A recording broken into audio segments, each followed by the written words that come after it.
Hi friends, இப்போ நம்ம second episode பார்க்க போறோம். போன எபிசோட்ல நேரட்டோ நிஞ்சா பட்டம் வாங்கிடுறான். அதுக்கப்புறம் நிஞ்சா ஐடி கார்டுக்காக போட்டோ எடுக்கிறாங்க. அங்கேயும் நேரட்டோ கோமாளித்தனமா தான் போஸ் கொடுக்குறான்.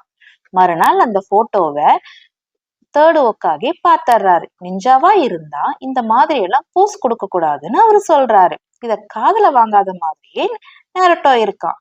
மறுபடியும் போட்டோ எடுக்க சொல்றாரு. ஆனா நேரட்டோ கேக்குற மாதிரி இல்ல. ஒக்காகே முன்னாடி செக்ஸி ஜுட்ஸு பண்றான் அவன். அத பார்த்ததும் தலை சுத்தி விழுந்துடுறாரு ஒக்காகே. அப்புறம் ஒக்காகே சொல்றாரு, இந்த மாதிரி ஜுட்ஸு ரொம்ப கேவலமான ஜுட்ஸு, மறுபடியும் இந்த மாதிரி எல்லாம் பண்ணாதன்னு சொல்றாரு. அப்புறம் எங்க உன் ஹெட் பேண்டுன்னு ஒக்காகே கேக்குறாரு. அது அழுக்காயிரும், அதனால நான் போடலைன்னு அவன் சொல்றான். அதுக்கு ஒக்காகே சொல்றாரு, ஹெட் பேண்டுக்கு மட்டும் நீ கவலைப்படுறியே, உன் நிஞ்சா ஐடி கார்டு போட்டோ கேவலமா இருக்கே, இதுக்கு நீ கவலைப்படலையான்னு அவர் கேக்குறாரு. அப்புறம் ஒக்காகேவோட பேரன் கொனகாமாரு ஒக்காகேவை தாக்க ஓடி வரான். அப்படியே அவன் கீழே விழுந்துடுறான். நேரட்டவை பார்த்து நீதானே என்னை தள்ளி விட்டேன்னு சொல்லி அவன் கேக்குறான். அதுக்கு நேரட்ட சொல்றான், நீயே தான் கீழே விழுந்தேன்னு அவன் சொல்றான். கொனகாமாருவோட டீச்சர் வந்து அவனை விட்டுரு, அவன் ஒக்காகேவோட பேரன்னு சொல்லுவாரு. அதுக்கு கொனகாமாரு சொல்றான், என்னை முடிஞ்சா அடிச்சு பாருடா அப்படின்னு அவன் சொல்லுவான்.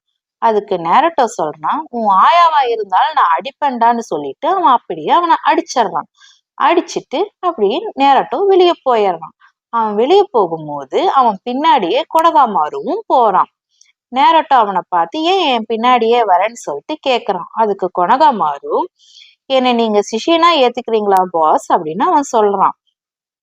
அது பாஸ்ன்னு அவனை சொன்ன உடனே நேரட்டோக்கு ரொம்ப சந்தோஷமாயிடுச்சு.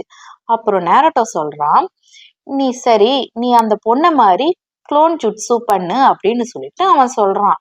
கொனகாமாரும் அந்த ஜுட்ஸு தப்பாதான் பண்றான்.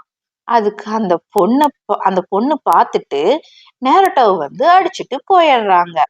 அப்புறம் நேரட்டாவும் கொனகாமாருவும் சேர்ந்து ஒரு புக் ஷாப்புக்கு போய் பொண்ணுங்க போட்டோஸ் எல்லாம் பாக்குறாங்க, அந்த மாதிரி ஜுட்ஸு செய்யலாம்னு சொல்லிட்டு.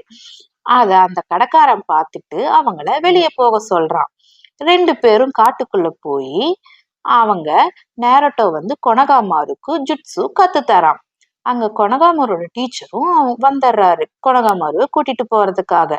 அப்போ கொனகாமாரு செக்ஷுவல் ஜுட்ஸு பண்ணுவான். அதை பார்த்த டீச்சர் ஷாக் ஆயிடுவாரு. இந்த மாதிரி கேவலமான ஜுட்ஸு எல்லாம் பண்ணக்கூடாதுன்னு கொனகாமாரு கிட்ட சொல்றாரு. உடனே நேரட்டோ ஷேடோ குளோன் ஜுட்ஸு பண்ணுவான். அதுக்கு அந்த டீச்சர் சொல்றாரு, இந்த மாதிரி நீ குளோன் மாதிரி எல்லாம் மாறினா என்ன ஒன்னும் பண்ண முடியாது அப்படின்னு அவர் சொல்றாரு. அதுக்கு நேரட்டோ அப்படியே செக்ஸி ஜுட்ஸு பண்ணிடுறான். அதை பார்த்ததும் அந்த டீச்சர் பறந்து போய் கீழே விழுந்துடுறாரு.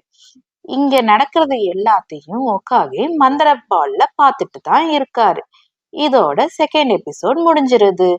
அடுத்த எபிசோட நாளைக்கு பார்ப்போம். இந்த எபிசோட உங்களுக்கு பிடிச்சிருந்தா லைக் பண்ணுங்க, ஷேர் பண்ணுங்க, சப்ஸ்கிரைப் பண்ணுங்க. பாய், தேங்க்யூ.